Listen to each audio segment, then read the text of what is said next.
네, 미국 시간으로 11일 4월 소비자 물가지수 CPI가 발표될 예정입니다.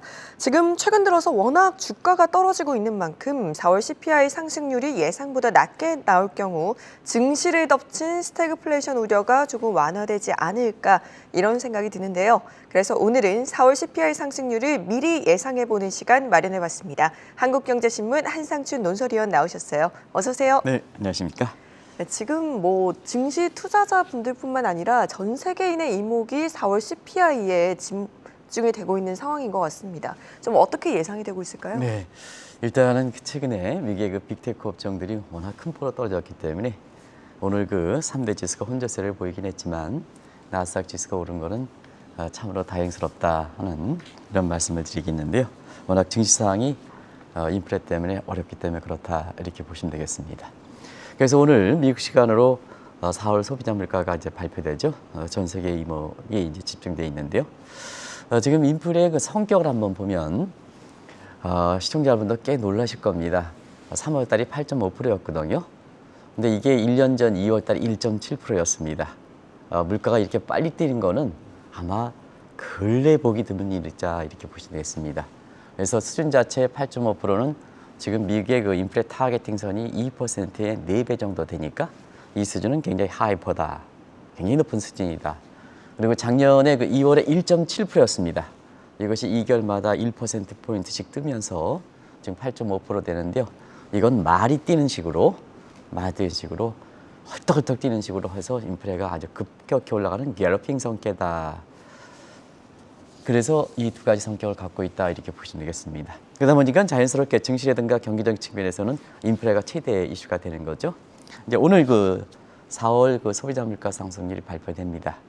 왜 4월 소비자 물가 상승을 하냐면 미 국민들은 체감적으로 소비자 물가에 하거든요. 많은 부분에 근원 물가 하는데 미 국민들은 잘 모릅니다. 그러니까 소비자 물가 상승률이 가장 보편적 지표이기 때문에 이 수준 자체에 대해서 관심이 있다 이렇게 보게 되는데요. 지금 월가 예상이 나오고 있죠. 네, 컨센서스를 통합하는 게 월스트리트저널인데요. 지금 예상으로 보면 3월에 8.5%에서 8.1% 돌아댄다. 절대 수준 돌아댄다. 그리고 전월비 상승률로 이렇게 보면 사실 3월 달에는 2월 대비해서 1.2% 상승했는데 지금은 0.2%로 이번에는 떨어진다.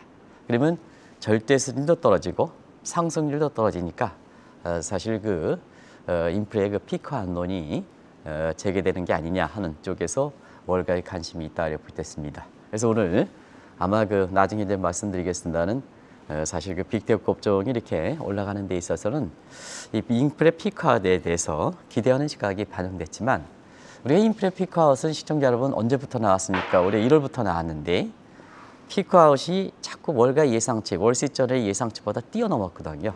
이게 월스트리트저널, 저기 WSJ는 월스트리트저널의 예상치보다 뛰어났기 때문에 저것이 자꾸 높게 나오면 주가는 떨어졌거든요.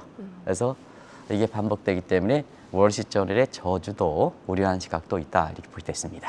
네, 이렇게 관심이 크다 보니까 CPI와 직접적으로 연관이 있는 지금 미국 국채 수익률에 따라서 뉴욕 증시가 좀 움직이는 것 같습니다. 오늘 같은 경우도 또 수익률이 많이 떨어졌잖아요.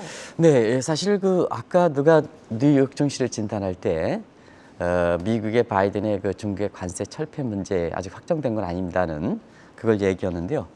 그거 아니라 미국 증시에서는 오늘 미국의 국채 수익률이 전주 대비해서 굉장히 많이 떨어진 게 결과적으로 빅테크 업종의 주가를 끌어올리는 큰 요인이 됐다 이렇게 됐습니다. 우리 정영급 PD께서 보여주시고 있습니다는 10년물이 2.99%입니다. 전일 대비해서 9베이시스 포인트. 사실 장중 한때에는 11베이시스 포인트 정도 이렇게 떨어지다 보니까 자 여기에 민감한 빅테크 업종들은 올라갈 수밖에 없는 거 아니겠습니까? 그동안 미국의 10년물 국채 금리가 이것도 뛰기 때문에 사실은 테슬라 비롯한 빅테크 업종들이 많이 떨어졌는데요. 오늘 시장의 키는 4월의 소비자 물가의 예상에 맞춰서 10년물에 반영되는 거고 10년물의 국채 금리가 이렇게 떨어지다 보니까 빅테크 업종이 오른다 이렇게 이제 보시면 되겠습니다. 그런 과정에서 지금 두 가지 시각이죠. 왜 이렇게 국채 금리가 떨어질까? 네. 하나는 인플레 피크 안론이 이렇게 작용되면 10년물 국채 금리는 떨어질 수밖에 없죠. 왜 그러냐면 인플레 피크 안론이 이렇게 되면 국채는 저가 매수가 되겠죠. 저가 매수가 되면 사실 국채 가격이 올라가고 10년물 국채금리가 떨어진다. 이렇게 이제 하나의 성격을 그렇게 볼 수가 있겠고요. 또 한 가지는 경기 침체 우려가 반영한다. 그러면 경기 침체 우려는 안전자산 선언을 하게 되거든요. 안전자산은 장기물을 선호하니까 장기물에 대한 수요가 증가하면서 가격이 올라가고 국채금리는 떨어진다. 요 두 가지 성격을 갖고 얘기했던 겁니다. 근데 그동안 워낙 미국의 10년물 국채금리가 이것도 계략폭이 떨어지고 올라갔기 때문에 이게 일단은 이 3% 밑으로 떨어지다 보니까 사실 빅테크 업종이 이렇게 희생을 걸었다 이렇게 보겠습니다. 자, 그러면 이제 여기서 아까 우리 김현석 특파원께서도 체리 피킹 저가 매수해야 되느냐 한쪽에 논란이 있습니다는 자, 지금은 많이 떨어졌다. 작년 최고치 대비해서 벌써 24% 떨어졌다 보니까 기술적으로 이렇게 조금만 호재 요인이 있으면 반등할 수밖에 없는 소지거든요. 근데 기술적으로 반등했습니다. 근데 지속 가능성이 문제에 있어서는 여전히 회의적 시각이다. 왜 그러냐면 만약에 지금의 미국의 입장에서 보면 인플레가 더 중요하냐 경기가 더 중요하냐 하는 측면이거든요. 근데 사실은 미국 국민 입장에서는 소득이죠. 들어오는 소득이 더 중요하니까.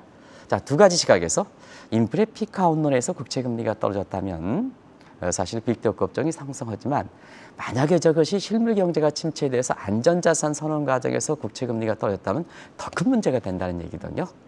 그래서 월가에서는 지금 인플레와 관련해서 경기 문제가 양대 논쟁으로 이렇게 부각되는 것도 바로 그런 측면이다 이렇게 보겠습니다. 네, 지금 이렇게 관심이 집중이 되다 보니까 4월 CPI 발표를 앞두고 세계적인 석학 강연에도 지금 인플레이션 논쟁이 재가열되고 있더라고요. 어떤 입장인가요? 인플레라든가 이런 문제는 워낙 민감한 사항인데 사실 그 진단하기라든가 예측하기가 어렵다 보니까 좀 더 신뢰 있는 사람, 좀 더 신뢰 있는 사람 찾게 되는 거거든요. 그래서 세계적으로 석학 중에서 석학을 찾는다 이렇게 됐습니다. 그런 과정에 지금 미국에서 보면 하버드의 로렌스 서머스 교수가 있고요. 그다음에 뉴욕 시립대 교수, 예전엔 프린스턴 교수였던 폴 크루만 교수 이렇게 이제 있는데요. 뭐 세계적으로 석학이죠. 석학 중에 석학이죠. 서머스 교수 같은 경우에는 전미경제학과서부터 연초에 인플레 페드가 일시적으로 판단한 건 실수다. 오랫동안 지속된다. 인플레에 대해서 이렇게 얘기했던 시각을 4월 소비자 물가 상승률 앞두고도 계속해서 견지하고 있습니다. 이 크루만 교수는 연초 전미의 경제학계에서는 인플레가 일시적이다. 본인이 장지 틀렸다. 이게 석학의 모습입니다. 자기가 틀렸으면 인정하는 것. 그런데 그래도 안정된다 이런 견해를 표했거든요. 이것이 이제 결부돼서 사실상 페드의 대책적으로 나오는 겁니다. 만약에 서머스 교수대로 인플레가 공급 측에서 오랫동안 지속될 때는 결과적으로 급진적 출구 전략을 취해야 된다. 자이언트 스텝이라든가 양적 완차 긴축을 굉장히 강도 있게 추진해야 된다는 대책이 나오는 거고 그 다음에 크루만 교수대로 자 인플레 내가 지난해 인플레를 일시적으로 봤던 건 잘못됐다. 그래도 안정된다 하면 통화정책의 시차상으로 보면 9개월 후 1년 후에 지금의 통화정책을 강구하는 거 보니까 앞으로 안정된다 하면 시청자 여러분 페드의 대책에서는 급진적 출구 전략 추진하면 안 된다 하는 입장으로 이렇게 되는 거거든요. 결과적으로 보면 중의적인 측면에서 보면 자, 두 사람의 얘기가 어떤 쪽으로 먹히느냐에 따라 다른 거죠. 서머스 교수가 얘기하면 증시에는 악재가 되는 거고요. 크루만 교수가 얘기하는 분은 사실 호재가 되는 상황이거든요. 이게 논박이 되고 있다. 한 가지 말씀드리면 이번에 이달 5월 19일에 한국경제TV가 주최하는 글로벌 금융 컨퍼런스가 열리는데요. 요 서머스와 크루만 교수는 한국경제TV의 GFC와 아주 밀접한 관계가 있습니다. 그래서 크루만 교수는 GFC 한국경제 글로벌 컨퍼런스계에 1회 때 빌 클린턴 전 대통령과 함께 모셨던 분이고요. 아마 이번에도 우리 스텝진께서 이분 논란이 되다 보니까 논란이 되는 상태에서 모시려고 굉장히 노력했는데 여러 가지 여건상 안 됐나 봐요. 근데 이번에 오시는 분들 시청자 여러분 잠시 홍보성이 아니라 좀 말씀드릴게요. 가장 핵심적인 사람들 모시고 있습니다. 로렌스 서머스 교수, 세계적 석학이죠. 조셉 나이, 시청자 여러분 증시와 관련해서는 조셉 나이만큼 이렇게 많이 등장하신 분도 없습니다. 그리고 우리가 한국에서 한국 경제에서 초불확실성 시대, 하이퍼 언서텐티라는 용어를 만드신 분이 베리 아이켄거린 교수인데요. 워낙 지금 앞을 내다볼 수 없지 않습니까? 2017년에 저희들이 주관해서 이분들을 모셨는데 다시 한번 보십니다. 그리고 루비니 교수 이렇게 해서 지금 비가 너무 많이 나오니까 당신 견해가 어떻게 되느냐 해서 이렇게 궁금증을 다 풀어드릴 수 있는 분이 이번에 이렇게 5월 19일 날 참석하시니까 아마 장소는 하얏트로 하는 거를 이렇게 알고 있는데요. 하얏트가 맞을 겁니다. 근데 참석하시는 분이 있고 직접 네. 대면으로 참석하시고 비대면으로 오시는 분이 있는데요. 아마 이런 설레시는 분은 만날 수 있기 때문에 관심들을 많이 가지실 필요가 있다. 이렇게 보시면 되겠습니다. 네, 저희가 이 시간 통해서도 굉장히 언급이 많이 되셨던 분들이 출연을 하시는 만큼 저희도 한번 관심을 가져보면 좋을 것 같습니다. 그런데 궁금한 게 네네. 이렇게까지 세계적으로 유명한 석학들 사이에서도 왜 견해가 다른 건가요? 네, 그만큼 이제 인프레 여건에서 경기적 측면이라든가 그다음 인프레라든가 이런 측면이 뭐 아무리 훌륭한 지식을 갖고 있다 하더라도 사실 그 진단하기 어려운 성격을 갖고 있다고 보겠습니다. 일단 정 PD랑 합쳐서 경기 논쟁이니까 통화정책 여건 측면에서 경기를 한번 같이 보겠습니다. 코로나 사태에는 랜드러시 국면이다. 이건 랜드러시는 기득권이 필요 없다. 자, 원시형 경제다. 롱시형은 땅 따먹기 경제죠. 기득권이 필요 없으니까. 그런 측면에서 왜 이런 얘기가 나올까? 코로나 초기에는 I자형, 이번에 한국경제TV에서 이렇게 모시는 루비니 교수가 바로 세계적 석학인데 수직 절벽으로 떨어진다 이렇게 했거든요. 근데 그 사이에 두고 L자형, W자형, 나이키형, 다 나왔습니다. 그리고 트럼프 대통령 같은 경우에는 로켓 반등형이다. 어떤 사람은 수직 반등형, 어떤 사람은 미국 대통령이 로켓 반등형 다 나왔죠. 다 나왔죠. 이거 세계적인 석학이라든가 우리 미국의 대통령 아무리 이렇게 하더라도 대통령으로서 책임이 있는 거거든요. 미국 대통령으로서 다 나온다. 그럼 이제 2년은 최근에 한번 봐라. 최근에 경기적 문제에서는 좀 낮은 게 있냐? 좀 성격이 됐지만 영착륙, 견착륙, W형, 슬로프레이션, 스태그플레이션 다들 떠들죠. 그래서 누가 하나 다양한 견해들이 나오고 있다. 이렇게 보시면 되겠습니다. 이게 이제 통화정책 측면에서 이렇게 랜드러시 국면이다. 그리고 인프레적인 측면에서 한번 보겠습니다. 인프레적인 측면에서는 지금은 총소와 총국 간의 비셔 사이클, 상승장을 일으키죠. 공급측이 많으냐 수요측이 많으냐 이 대책 측면에서 다른 점이 있으니까 여기에 그것만입니까? 디지털 요인도 가세되죠. 심적, 사이코로지 이펙트랑 네트워킹 이펙트가 가세되죠. 그래서 이 앵커께서 인프레다 하면 이게 뭐냐, 과거에는 딱 여기서 스텝할 수도 있는데 이게 소셜 네트워크를 타서 이관 앵커가 인프레를 얘기했다 하면 이게 이제 증폭되는 이런 문제가 나오거든요. 이게 이제 디지털 요인이 된다. 그러다 보니까 자 웨슬리 미체 같은 경우에는 인프레 경기 이렇게 해서 예를 들어서 경기 침체 미국마들도 지금 상태에서는 사실 엊그제까지 괜찮다 그랬고 다들 그랬거든요. 근데 경기 침체가 우려된다 이렇게 하니까 이게는 스태그플레이션 되는 것은 뭐냐? 바로 이 성격입니다. 자, 비관론은 처음 나왔을 때 이게 분명히 신생합니다. 근데 이게 부정적 편향을 소설적으로 하면서 거인의 위력을 발휘한다는 얘기거든요. 그래서 엊그제 침체론이 나오는데 스태그플레이션, 최악의 이상이 나오는 거다. 그러면 이제 인프레와 같이 경기 문제를 결부시켜 보겠습니다.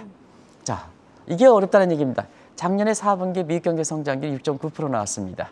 페드의 잠재 성장률 1.75%입니다.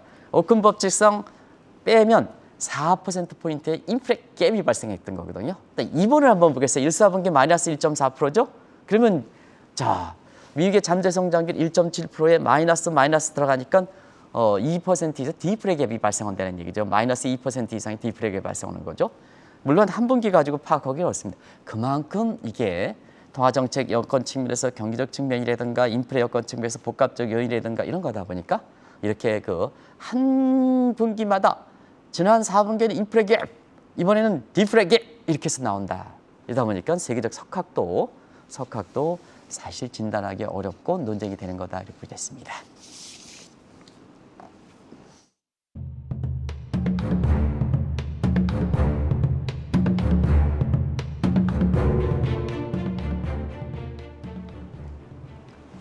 네, 이렇게 인플레와 경기와 관련된 양대 논쟁이 거센 만큼 이번에 나오는 4월 CPI 상승률에 따라서 또 우리 증시를 바라보는 시각도 좀 바뀌지 않을까 싶거든요. 어떻습니까? 네, 월스트리트저널이 예상치 대비해서 자꾸 이렇게 높게 나오니까 월스트리트 저주라는 용어가 나왔으니까 이번에 4월 소비자 물가들이 상승률이 관심이 높다 보니까 월스트리트저널 입장에서는 굉장히 신중하게 시장의 컨센서스를 구성해서 이번에 예상치를 내놨다 그래요.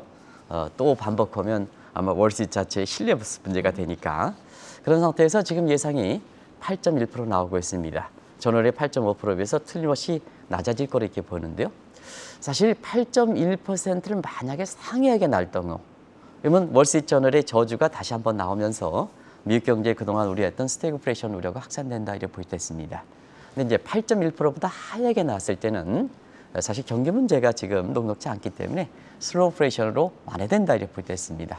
다만 한 가지 8.1%보다 낮게 나온다 하더라도 사실상 저게 7.9%, 8% 나온다 하더라도 인플레 타겟팅선 2%에 비해서는 여전히 높은 수준이거든요. 그러다 보니까 자, 경기적 측면, 지금 경기 침체 논쟁이 됐으니까 경기적 측면을 보겠습니다. 자, 인플레가 8.1%가 낮게 나온다 하더라도 사실 8%만 예정대로 나온다, 예상대로 8.8%만 낮게 나온다, 8% 나온다 하더라도 사실 미 국민들은 지금 상태에서 임금 상승률이 지금 한 5.6% 되거든요. 근데 물가가 이번에 뭐 7.9%든 8%든 8.1% 낮게 나온다 하더라도 사실 실질 소득이 더 감소된다는 얘기죠. 자, 임금 상승 5.6%인데 소비자 물가 상승률은 지금 8%나가 마이너스가 나오는 거죠. 단위노동 코스트가 굉장히 증가한다 이렇게 볼 수 있습니다. 그래서 어찌됐든 경기에는 상당 부분 부담된다. 그러면 증시 양방에서 이행거가 물어보는 증시 양방에서는 증시의 최종 방향은 인플레보다는 펀더멘탈 경기에서 좌우되는 거거든요. 오히려 인플레는 적절하게 인플레가 있는 게 좋습니다. 알겠습니다. 지금 인플레 문제가 불거졌기 때문에 최대 과제인 인플레 문제긴 하긴 하지만 그러나 자산적인 증시적인 측면에서는 인플레는 찰랑찰랑 움직이는 게 좋습니다. 그래서 저는 뭐 자산 부분이나 부동산은 인플레가 좀 있는 게 괜찮다 이렇게 얘기하는 시각이거든요. 그런 측면에서는 경기적 측면이 문제가 되기 때문에 앞서 말씀드린 같이 체리 피킹 저가 매수라 하는 결에 있어서는 실물 경제 상황을 좀 더 보고 해야 된다 하는 이런 시각이 나오는 것도 바로 그런 측면에서 이해될 수 있다고 볼 수 있습니다. 그런데 아무리 연준이 인플레이션 잡는 것을 우선순위로 둔다고 해도 이렇게까지 경기 침체 우려가 높아지면은 이것도 하나의 부담이 될 것 같은데요. 당연하죠. 아무리 이제 지금 인플레가 페드 입장에서는 최우선 과제가 됐던 이유가 뭐냐 하는 얘기입니다. 이유가 본인들이 잘못했죠. 작년부터 인플레. 그러다 보니까 자 지금 인플레 최대 문제가 되고 있습니다. 인플레 잡아 급진적 출구 전략의 경기가 떨어지면 또 경기 당신네들이 왜 떨어뜨렸냐 이게 또 책임론이 나올 수밖에 없거든요. 그것이 바로 지금의 페드가 당면한 문제에서 트릴레마 문제다. 이전에 트릴레마에 대해서 트리플 플러스 딜레마 상태에 있다. 그래서 경기와 금리와 그다음에 물가 사이에는 트릴레마 문제가 있기 때문에 그렇다. 트릴레마는 잘 아실 겁니다. 그래서 지금 상태에서는 4월 소비자 물가 상승률이 예상보다 낮게 나온다 하더라도 사실 6월까지 FOMC가 회의까지는 페드의 고민이 굉장히 크지 않느냐. 인플레, 자, 뒤늦게 잡아서 인플레 책임론이 있고 만약에 이번에 인플레를 잡기 위해서 뒤늦게나마 급진적 추적해서 인플레 잡히는 게 한두 달 만에 잡히는 게 아니거든요. 네. 시차 문제 때문에. 심스 그런 거 테스팅 보면 9에서 1년 후가 확인되기 때문에 경기는 바로 떨어질 가능성이 있거든요. 왜냐하면 금리가 올라가면 대출이 안 되니까 이자 비용 증가하지 않아서 당장 지금 나오는 거거든요. 그래서 경기 침체 문제가 불거질 수 있기 때문에 페드의 고민은 좀 계속해서 깊어지지 않겠나 이렇게 보고 있습니다. 네, 이렇게 미국의 4월 CPI 상승률이 발표가 되면 다음 관심사는 이제 6월 FOMC로 이어질 것 같습니다. 혹시나 우리가 미리 예상을 해본다면 6월 FOMC 결과 좀 어떨까요? 네, 오늘 리치몬드 이게 토마스 바킨 리치몬드가 이렇게 연준 총재가 지금 페드의 구성 멤버들이 대부분 다 매파로 구성되기 때문에 이번에 인플레 문제에 대해서는 1980년대 초 이분도 한국경제TV에서 모신 분입니다. 폴 볼커의 식으로 이렇게 급진적 출구 전략으로 이렇게 잡아야 되느냐 하는 문제에서는 토마스 바킨 리치몬드 이렇게 연준 총재에서는 반대를 한다. 왜냐 경기 문제가 있기 때문에 그렇다. 이렇게 이제 얘기 나오거든요. 그래서 앞서 말씀드린 장고가 되는데요. 6월 회의를 4월 소비자 물가 상승률이 예상을 토대해서 한번 6월 가장 시청자 여러분이 관심이 높은 6월 회의를 한번 미리 한번 보겠습니다. 그래서 세 가지 방안이 있지 않나 생각합니다. 일단은 0.75 자이언트 스텝 문제. 이것이 이제 불거질 때는 증시에 부담이 되지 않겠나. 그리고 만약에 4월 소비자 물가 상승이 예상보다 높게 나오면 양적 기축 문제도 3개월 단위로 475억에서 3개월 후에 900억으로 이렇게 가는데 이것도 당겨질 가능성도 있다. 이렇게 보시면 되겠습니다. 근데 만약에 반대로 나올 경우 8.1% 낮게 나올 경우 상승률이 워낙 큰 폭으로 1.2에서 0.2% 워낙 떨어질 거고, 그다음에 예상보다 절대 수준을 나오면 상승률이 더 떨어지게 되거든요. 그렇게 될 경우에는 아마 사실 5월 FOMC 결과대로 그대로 가지 않겠느냐, 0.5% 빅스텝만 되지 않겠느냐 하는 생각이거든요. 그래서 지금 시청자분도 경기라든가 인플레 논쟁이니까 아리까리 하시죠. 아리까리 하면 그냥 앞서가지는 않습니다. 페드는 사실 아리까리 할 때는 한번 체킹 스윙 체크라고 해서 체킹 스윙이라 해서 한 번 정도 확인해 가거든요. 그게 이제 게임스에서 역행적 선택입니다. 5월 달에도 0.75 간다 그랬는데 불확실하니까 0.5%는 내리지 않습니까? 그래서 역행적 선택으로 가지 않겠느냐 해서 지금 마지막 잔막 부분에 6월 회의에 0.5%포인트 금리 인상 방안, 5월에 나오는 방안 그대로 가져가지 않겠나 이렇게 보고 있습니다. 네, 그런데 지금 분명한 거는 인플레 피크아웃 여부와 상관없이 지금 경기 침체 우려는 계속해서 커지는 상황입니다. 지금 연준이 경기 부양에 나설 수 없으면 옐런 장관의 어깨가 상당히 무거워질 것 같은데 지금 이 상황이 어제 출범한 새 정부도 역시나 떠안고 가야 하는 문제인 것 같거든요. 네, 사실 중요한 지적을 해주셨는데요. 지금 상태에서는 페드 입장에서는 이번에 4월 소비자는 어떤 식이든 간에 물가의 절단 수준은 8% 내외이기 때문에 굉장히 높은 수준이다. 그래서 결국 그 속도 문제지 급진적이냐 완화적이냐 문제지 결국 긴축으로 간다. 그러면 지금 경기 문제는 어떻게 될 것이냐 하는 측면에서 이 문제가 고민하거든요. 그러면 페드 입장에서 통화정책적인 측면에서는 경기 부양 문제를 지금 생각할 수 없다. 근데 경기가 만약에 침체되면 페드도 당신도 책임이 가질 수밖에 없는 이런 상황이거든요. 그래서 그때는 팀버그 정시대로 경기가 재정정책 쪽으로 넘어가지 않겠나. 근데 재정은 국가 채무 문제가 있거든요. 그런 측면에서 이 앨런의 서프라이즈 사이드 이코노믹, 우리가 보면 미국의 국가 재건법에 의해서 맨친 의원이 반대하는 것을 사회적 통합에서 사실은 경기를 부양시키는 쪽으로 가지 않겠나. 그래서 앨런 이렇게 장관이 전면 등장하는 모습이 지금 상태에서 등장하고 있다고 보겠습니다. 그러면 이제 한국도 인플레 문제라든가 경기 침체에 동일한 이렇게 문제에 봉착되고 있는 상황이거든요. 근데 이제 지금 어제 이렇게 윤석열 대통령께서 출범하셨는데요. 좀 오늘 얼굴이 굉장히 좀 표정이 약간 좀 심각하신 것 같습니다. 바로 국민을 생각해서 인플레 문제, 그다음에 경기가 되니까 성장 문제이거든요. 그런 각도에서는 한국은행, 우린 신흥국입니다. 한국은행 입장에서는 인플레만 잡는데 또 인플레 이외에 한국의 목적이 다른 목적으로 이걸 금리를 가져가지 말라 하는 것을 말씀드리겠습니다. 그래서 우리 같은 경우에는 성장이 중요하다. 그리고 자산법인 측면에서는 인플레는 적당하게 건프레가 있는 게 좋다. 그런 측면에서 너무 하는 입장에서 이창용 신임 총재께서 잘 하시겠습니다는 너무 물가만 잡는데 긴축으로 가지 마라. 금리는 많이 올려가지고 MZ세라든가 소상공인이라든가 해서 전부 한계 사항을 추락하는 이런 모습의 정책을 좀 가지 마십사. 그래서 어제도 이제 취임사에서 강조했으면 성장을 하고 그다음에 인플레 문제는 적당히 가져가는 게 좋다. 그래서 통화는 물가만 잡겠다고 한국내에서 그쪽으로 가져가지 말라 하는 것을 꼭 좀 부탁드리겠습니다. 네, 오늘 이렇게 4월 CPI 상승률 그리고 더 나아가서 6월 FOMC까지 전망해보는 시간 가져봤습니다. 한국경제신문 한상춘 논설위원이셨습니다. 고맙습니다. 고맙습니다.